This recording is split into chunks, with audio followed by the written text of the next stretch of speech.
Soccer Today is powered by Spin Media.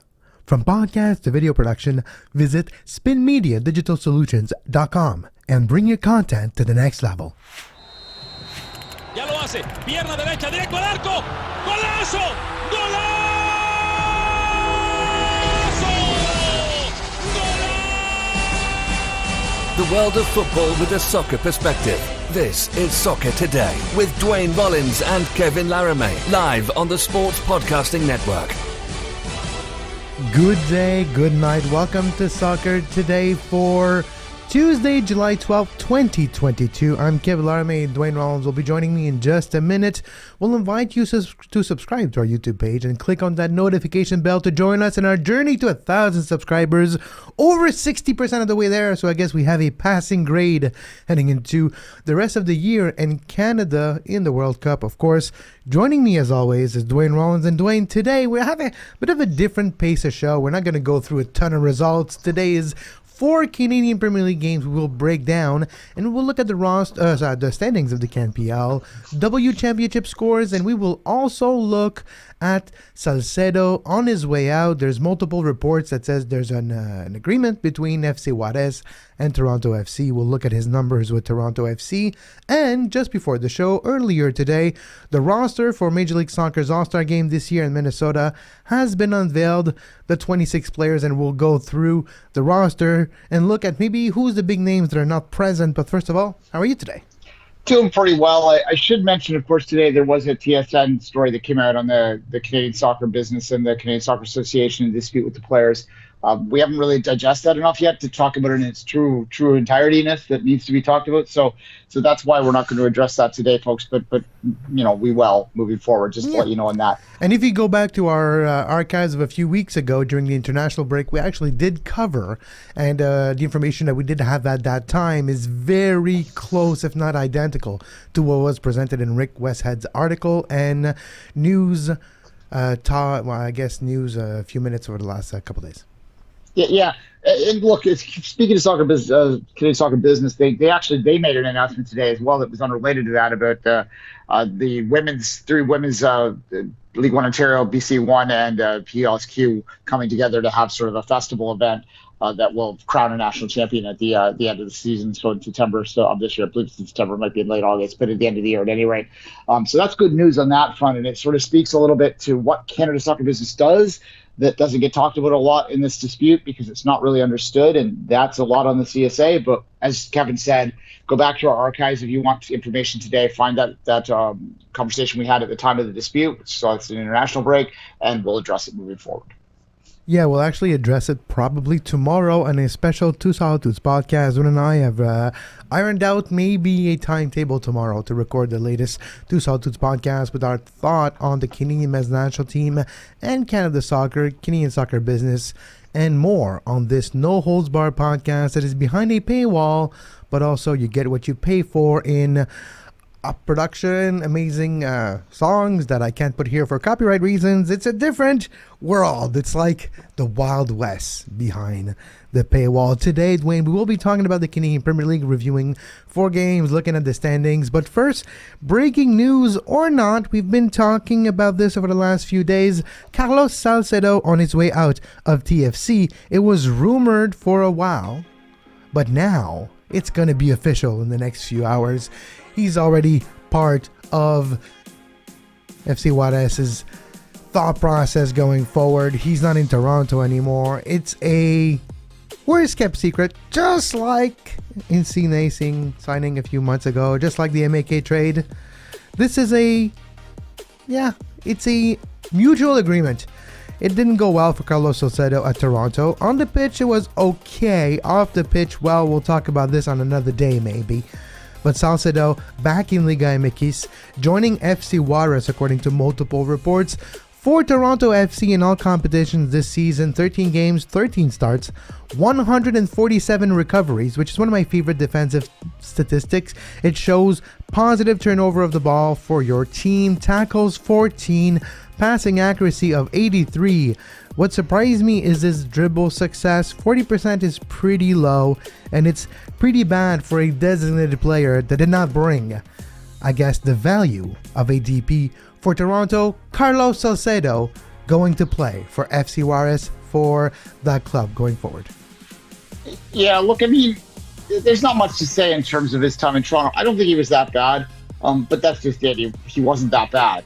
He didn't stand out in any way. He certainly didn't stand out in a way that you'd expect a DP to stand out at that position, a position that doesn't normally have DP caliber players for this very reason. Because unless you're in a system that allows that DP to shine in center half, it's often going to be wasted. And I think on this TFC team, he was exposed far too often to really allow himself to shine, and they weren't able to sort of generate any offense with him through his great heads.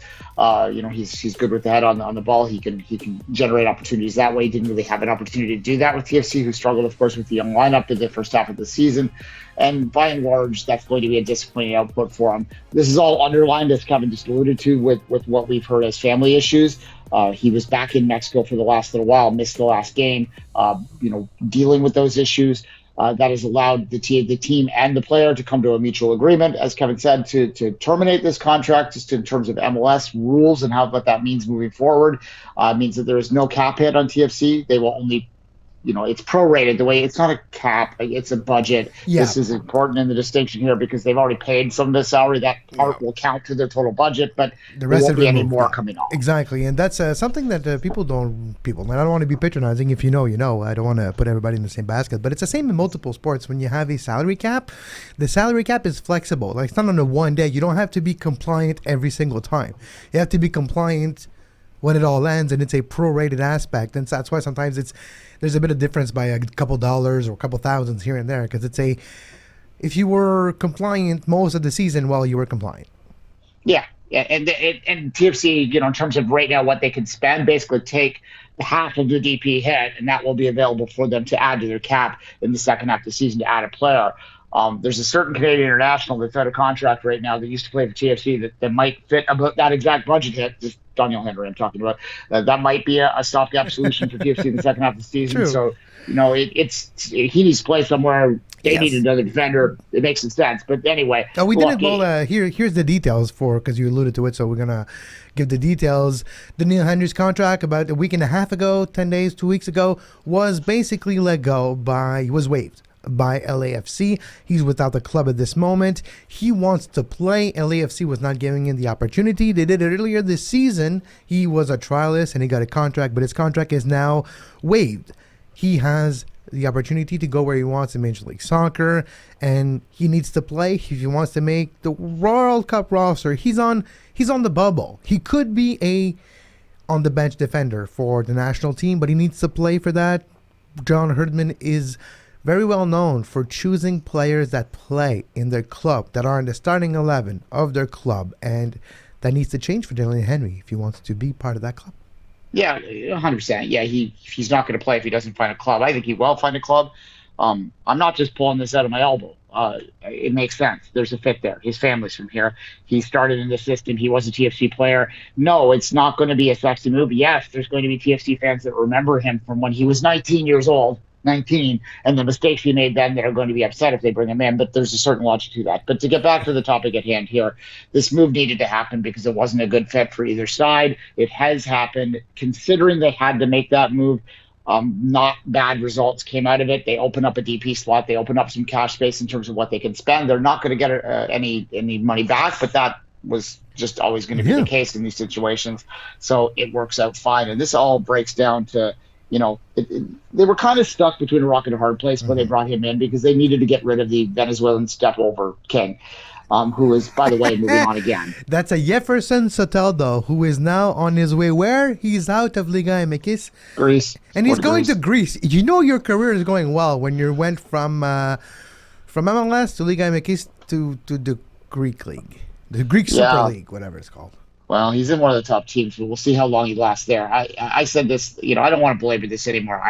I was not fan of him and what he did to the dressing room. He was a disruptive force. He was a disruptive force at Tigres. He will be a disruptive force in Greece. He will be a disruptive force until he grows up. That's the bottom line with him. And look, Toronto was, to get back to this topic though, they were in a bad situation. They found a deal to get rid of him, which was really the main value of this. They brought a guy in a position they needed. It didn't work out for family reasons. They managed to get out of it, which allows them to continue this clean wipe of a season that's going forward. This is the most bizarre season I've ever watched of TFC in terms of what it will be at the end versus what it will be at the beginning. We don't know what it'll be at the end, but it's going to look much different regardless of whether the results are different. 5-6 different players. Just off the top of my head, I can say Crescito wasn't there before. MAK wasn't there. Bernadeschi's coming. And Insigne. And then you have a totally different starting 11 than you did. And of course, this was supposed to be a topic for today. It might be a topic for tomorrow, where Duane and I will bring you what we think, and we'll probably have both our starting 11 of Toronto FC maybe next month, like what it was going to look like in next month with Bernadeschi and Insigne, how they set up with Mark Anthony Kaye, how Bob Bradley actually used to use Mark Anthony Kaye back in his Los Angeles FC days. So that will be a topic for the rest of the week on the show. Now, that being said, Duane, let's move to the W Championship. Let's have a couple of look at the results of the W Championship over the last few days, because Canada qualified for the World Cup, and with one more win, Canada can qualify for the Olympics. The group stage is over. We know who's going to face each other in the semifinal of this championship. Here's the latest result. Canada won their second game 1-0 against Panama, and then won their third game of the group stage 2-0 against Costa Rica. Panama won 1-0 in the last game of the group stage for them against Trinidad and Tobago. Jamaica 4, 80-0. A weird tournament for 80 where they performed well but lost 3-0 against USA, then won 3-0 against Mexico, and finished the tournament with their worst defeat against Jamaica. And USA finished a clean sweep. Mexico, 3 losses. They got swept. They did. USA 1, Mexico 0. Mexico, this might be the lowest point of the Mexican national team's women's side, a side that has grown leaps and bounds in the talent. But the organization, the relationship of the federation and the players together is a shambles of what it should be, and the results on the field are indicative of that. Mexico eliminated. We have in the semifinals, Duane, USA versus Costa Rica that will take place Thursday, and then Canada versus Jamaica later on Thursday. That's your W Championship report right here. Kevin Laramie signing out. Yeah, there you go. Look, Mexico, it's worse than that. They would have advanced to an international playoff situation had they managed to hold on for another 3 or 4 minutes last night. They actually played their best game of the tournament against the U.S. They were unlucky to allow a late goal that probably was offside.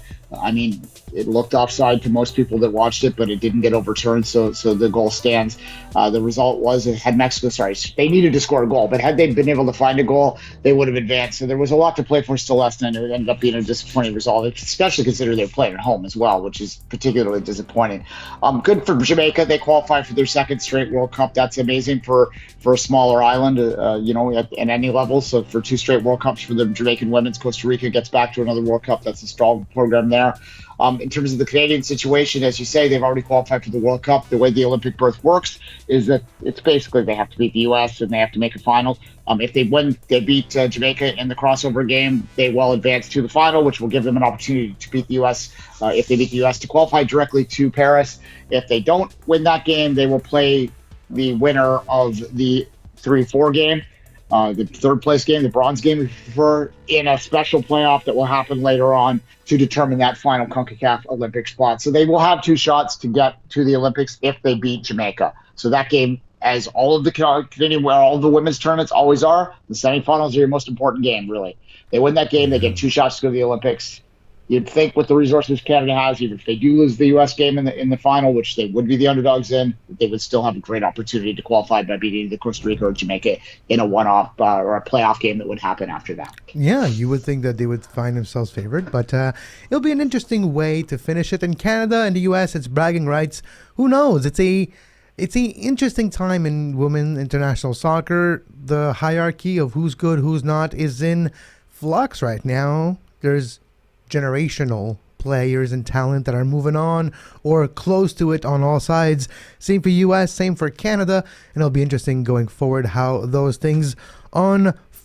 Right before we take the break, I want to bring you to our sponsor today, Spin Media Digital Solutions. If you are a content creator and you want to bring your content to the next level, you can contact myself or all my colleagues at Spin Media Digital Solutions, and we can help you with graphics overlay. We can help you also with podcast consultancy. You have a podcast, you would like to bring it to another level, what equipment to buy, what's really the proper way to do a podcast in 2022. Video production, you're starting your video production and you want to know how to best equip yourself, how to bring your A game to your first production, you can contact us at spinmediadigitalsolutions.com.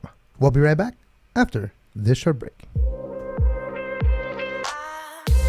You are listening to Soccer Today. Follow us on Twitter at SoccerTodaySPN and like our Facebook page, facebook.com/Sports Podcasting Network.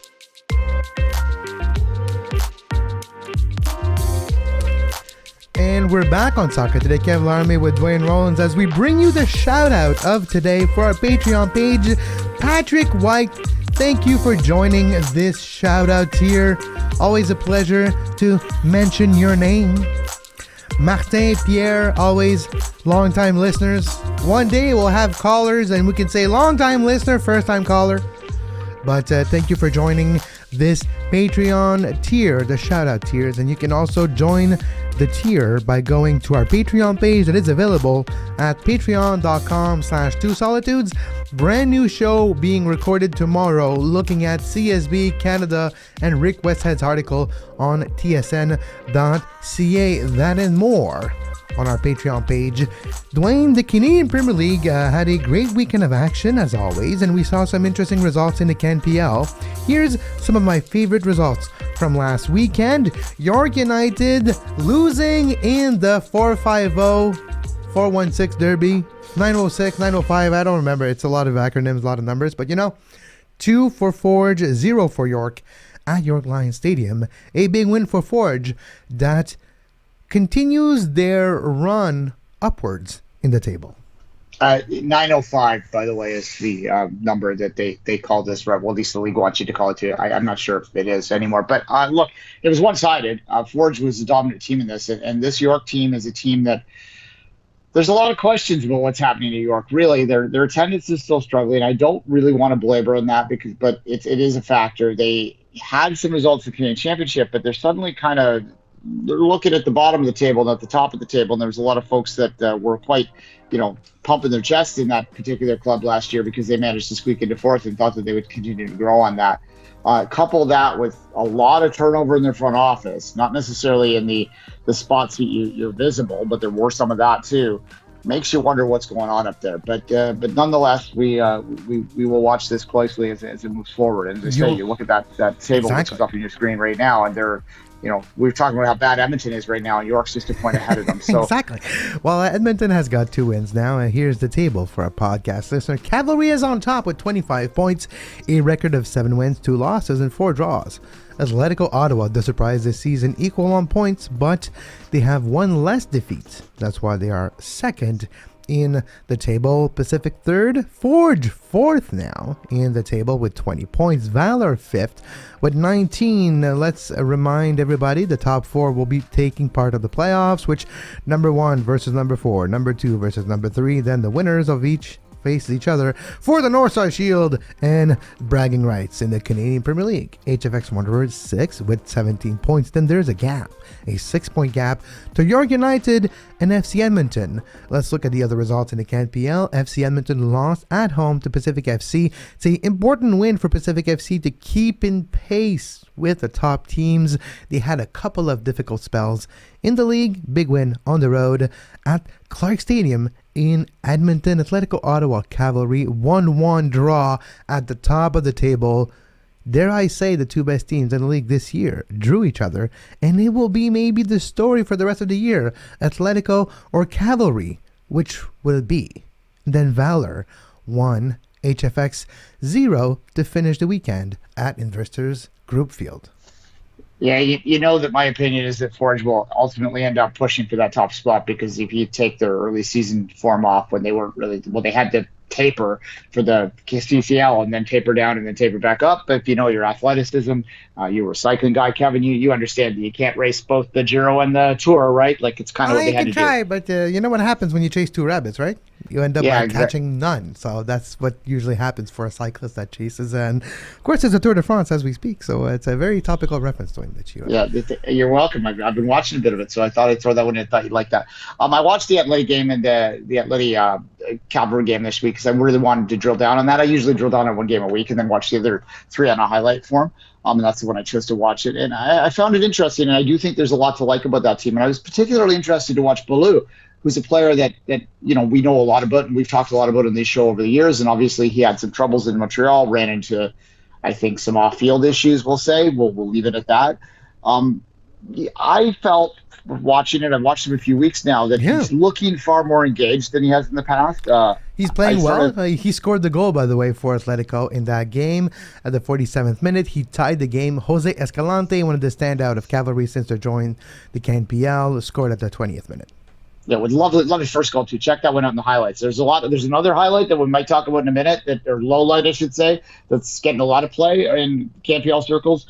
There was a great goal in that Calgary game. That's worth watching. Don't worry about a guy that tried to clear a line and put it there. Tried to hit it open net and clear the line for some reason. That's a different topic. That's a York United, and people are wondering, did he try to do that? Because its hips are like, did you try to pass it in? Yeah. Did you try to boot it out? Are you being paid to do that? A lot of people are bringing up allegations on social media about that player right now. Yeah. It's a valid player, but yeah. Exactly. You know what I mean. Yeah. So you can watch that if you want, but look. I did a little poll, and about 40% of the Ottawa fans say that he's doing 60% of Ottawa fans think that he's either having an excellent season or a good season, which I'm not sure we thought that might happen at the start of the year. So good for him if he's doing that, and I think if he keeps his head down and keeps working hard, he's in a system that he may not get a look in Madrid, but they have other teams in that system, and there might be opportunities for him to take a step slightly above the CanPL, and that would be something that would be nice to see from a kid that kind of fell on hard times. I'm always willing to give a second chance to someone, though, of course, and maybe a third in this case. But the second was he came back to Montreal after going to FC Barcelona B. Then he came back to Montreal, and then it did not go well.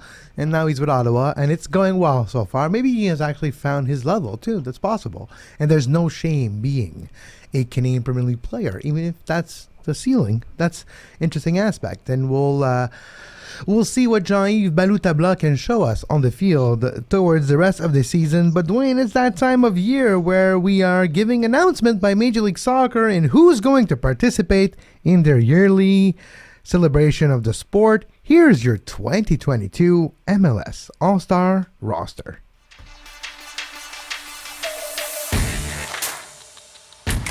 And we're going in alphabetical order. Representing FC Cincinnati in the blue corner. Actually, I guess it's the orange corner. An attacking midfielder, Luciano Acosta. Julian Araujo of LA Galaxy fame is also in this one. Paul Arriola of FC Dallas. I was going to say DC United. That's the habit. He's with FC Dallas now. Andre Blake will be one of the starting goalkeepers, I believe. He's with Union. Alexander Scalange, a great player from New York City FC. Tachi Castellanos of NYCFC will be joining his teammate also in the All-Star game. Sebastian Driussi, one of the candidates so far for being in Major League Soccer's MVP. It's called the Landon Donovan MVP Trophy. And speaking of Landon Donovan, apparently he's one of the final contender for the San Jose Earthquake job. Landon, if you're listening, don't take it.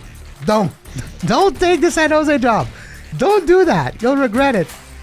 Just ask people who took it before. Anyways, Jesus Ferreira for Dallas. Taxi Funtas, Carles Hill, Javier Hernandez, Sean Johnson, and Aaron Long. That's your first 13 players. What do you think about these 13 players being selected for the All-Star game? I mean, look, I'll be completely honest. The All-Star game is not my favorite topic of conversation. If you've listened to me over the years or followed me on Twitter, you know that. But these names are fine and they're deserved. And as I was saying to you off air, I think the most important aspect of this, to me anyway, is that this is a valuable and a significant accomplishment for these players individually. Whether I care about the collective result when they play the Mexican team is irrelevant to their individual accomplishments. So that's how I have to look at it, and that's how I'm trying to look at it this year, to get my own hatred of All-Star games away and allow myself to think of it from a player's perspective. It's an honor for them to have their fans and family around to watch this game, and they get a little money for it. There's bonuses into their contract, so the good for them. I'm not going to watch the game likely, but good for them. I'll be, because I like these type of stuff. That's where we have a different generation, right? So there's a lot of things sometimes that for Duane is one. For me, it's like, yeah, I love it. Gen X versus the Millennials. The eternal fight right here on Soccer Today. Duane, there's 13 more players, but there's also a Canadian player too. Kamal Miller of CF Montreal, Canadian international, was a choice by Don Garber. He was selected by Don Garber himself. Sean Johnson of New York City FC was the other commissioner's choice. Fun to see Kamal Miller, Canadian international. It's interesting to not see Georgi Mihailovic's name right now on that list. Is it because of injury? Will he be available later on? That's an interesting aspect. There may be more names to be added to the list. Of course, there's a number of players, and over the years we've had like up to 48 players sometimes named, but we'll see what happens. Here's your other list. Jordan Morris of the Seattle Sounders was also announced. Hani Mukhtar of Nashville, one of my favorite player ever in MLS. He's really fun to watch, and he scores in bunches, but sometimes that's useful for my fantasy. Darlington Nagbe, speaking of fantasy, always a favorite of mine. Diego Palacios of LAFC, Emmanuel Reynoso of Minnesota United, having a low-key, high-key good season. Emmanuel Reynoso. Raul Ruidiaz, the eternal good player out of the Emerald City, will be joining the All-Stars. Illy Sanchez of LAFC. Dane St. Clair, Canadian international. Dane St. Clair, having a great season, was able to steal the number one job in Minnesota in the Nets, will be playing in the All-Star game. Carlos Vela will also be part of this play. Kai Wagner will be taking place, and I'll come back to Kai Wagner in a second. DeAndre Yedlin, and I forget that Yedlin is actually playing in MLS. That's the type of season I guess he's having. I keep forgetting he's now part of Miami. And Walker Zimmerman. Kai Wagner in the news, Duane, since yesterday. Well, first of all, Sergio Santos, was traded by the Philadelphia Union, and he is now on his way out. So that's an interesting aspect to see the good player Sergio Santos leave. And we're probably going to talk about that more over the next few days, because not only did he leave, a lot of people didn't take it quite kindly, reacting on social media. Kai Wagner and other teammates putting frowny face underneath the announcement of Sergio Santos being traded.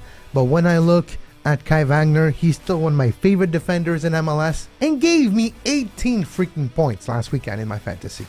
Yeah, I don't play fantasy. Here's another generational difference. Although I would suggest, Kevin, that you're the same age as Alexander Ovechkin, who every year skips the NHL All-Star game and takes the suspension and fine because he doesn't like it that much. But that's your hockey reference. There's your bingo card. No, look, the Philadelphia Union players better get used to players moving in and out, because that's their model. And it's just what they're going to do moving forward. So we'll see. Speaking of them, and real quick, this is me doing everything, but the All-Star conversation I appreciate here. If you like it, you like it. Enjoy the game. If you do, enjoy the game. I'm not going to rain on anyone's parade. It's not for me. That's fine. But I just want to say real quickly, I watched for the first time that 7-0 game yesterday. My God. If you haven't seen it, go watch it. It is the most lopsided game I've ever seen. It was terrible. Could have been 10 or 11-0. Crazy. Anyway. The DC game you're talking about? Philly DC? Yeah. The 7-0 DC game was terrible. Exactly. Wow. And by the way, Philly is making a lot of great, I would say, business decisions, because let's look at that trade for a second. I don't have a board or graphic, but I do have the numbers in front of me. So Sergio Santos goes to Cincinnati for $925,000 of GAM and a trade percentage that could be up to 50% if he's traded to another club within MLS. Philadelphia Union, they have a really good accountant, I believe, because well, that's a pretty good deal for Philly. For Cincinnati, well, they paid $425,000 for Nick Hagelin 4 years ago, so that's the financial savvy that exists in Cincinnati. Yeah, Nick Faglin is a good guy and a good MLS backup, but yeah, he probably wasn't worth that. And you got to figure at that time that 400 now that wouldn't be as bad, but That's like back then that was the 800. That's equivalent like, of paying like yeah, with inflation, that's at 800,000 today. yeah, at least. Look, I mean, Cincinnati, they're probably thinking. I mean, it's a win now thing. They've been so bad that they need to do something. They need to make sure they get into the playoffs. Philadelphia is just very, very confident in what they are. And honestly, I've watched the Union since 2013, and I've watched the Union fans when they came into this league. They were one of those last teams that came in. Well, they were one of those teams that came in like from scratch, and they were the last team to come in from scratch that didn't have the advantages that the teams do now. And they struggled. And they struggled for a long time, and they failed to meet the sort of the possibilities of that market until they started to understand that what they could do was that they were in a talent-rich region and they could grab hold of players and develop them and move them in and out of that system and have that sort of plug-and-play mentality that allows them to play within a system, to be patient with Jim Curtin. All of that stuff makes them a very solid. And maybe, FC Dallas for years was called the best academy team, but I think most people are leaning now that it's Philadelphia because of what they do. And that allows them to make moves constantly, to churn constantly, and still be competitive in Major League Soccer. Do they think they'll ever win an MLS Cup? Maybe not. Yeah, I do, because of the way the playoffs work. But do I think they consistently will win them? No, but I think they'll consistently be good because they will consistently produce talent at that level. Whether they ever spend to that next level to get this true scraper, that's your question. Look, they're second in the league right now, well, in the East right now, behind New York, but they have a game in hand. And they're able to sell asset that they believe they have an answer for. Sergio Santos was not on the starting 11 every single day this year. And this way is a useful way to maybe give the spot to a young'un and maybe he can prove himself. And if he does, you sell him and you bring another player. Speaking of player, there's also Atlanta United, who has signed Edwin Mosquera via the U23 initiative. And we can talk about it for 1 second. They have acquired Colombian winger Edwin Mosquera from Deportivo Independiente Medellin. Yes, that's Pablo Escobar's former club. And the U22 initiative signing. The club has announced on Tuesday Mosquera, 21, joins on a 4-year contract and is their third U22 initiative player alongside midfielder Santiago Sosa and Franco Ibarra, 2 starting players for Atlanta, 2 players that I have a lot of time for.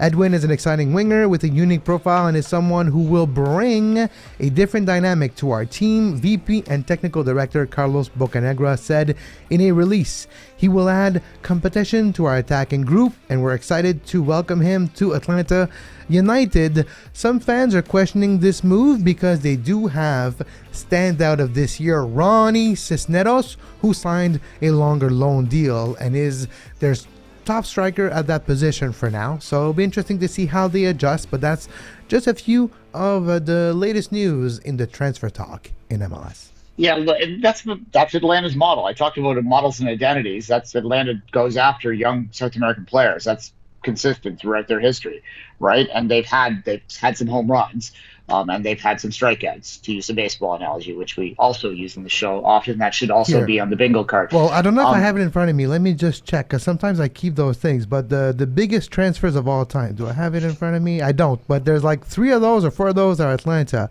and most of them aren't like the best ever. There's a few that are, well, flubs like Barco or a couple others, but you're right. Well, we'll see. They have both. They have success rate and they also have paid a lot of money for players that haven't turned out to be that good. Yeah, to continue my baseball analogy, they're trying to lift the ball out of the park on every pitch, and that means they're going to strike out occasionally, right? So they trust that model, that they'll hit a key on Almiron occasionally, and they'll also strike out a few times here and there, even on players that you think are surefire. Right? They've had players that have come in that everyone's gone, oh, they've won this and that in South America. They're going to rip this league apart, and then they do nothing. P.T. Martinez. That's the best example for that. And it's a pity. South American Player of the Year. Note that they don't include European-based players in that analogy. People kind of sloshed over that when they were talking about it. Yes, sure. Very interesting. But we hope you enjoyed today's show. Of course, you can follow Duane on social media at 24th Minute and the show at Soccer Today SPN. You can follow myself at Kev Laramie also. And you can find the podcast version of this show wherever you find your favorite podcast. podcasts. That be Spotify, Apple Podcasts, Spreaker, Google Play Store, and more. You can also find the video version of this show on our YouTube page. Thank you for subscribing and hitting that notification bell to be made aware whenever we upload a brand new video. If you would like to bring your content creation to the next level, you podcast, you're a video producer, and you would like to bring it to the next level, you like how this show is produced and the production values of this show, join us at spinmediadigitalsolutions.com and we can help you bring your content to the next level. But as always, until next time, for Duane Rollins, I'm Kev Laramie, and we wish you a great soccer. You can find the podcast version of all the shows we do on iTunes, Apple Podcast, Google Play Store, TuneIn Radio, iHeartRadio, and anywhere you get your podcast.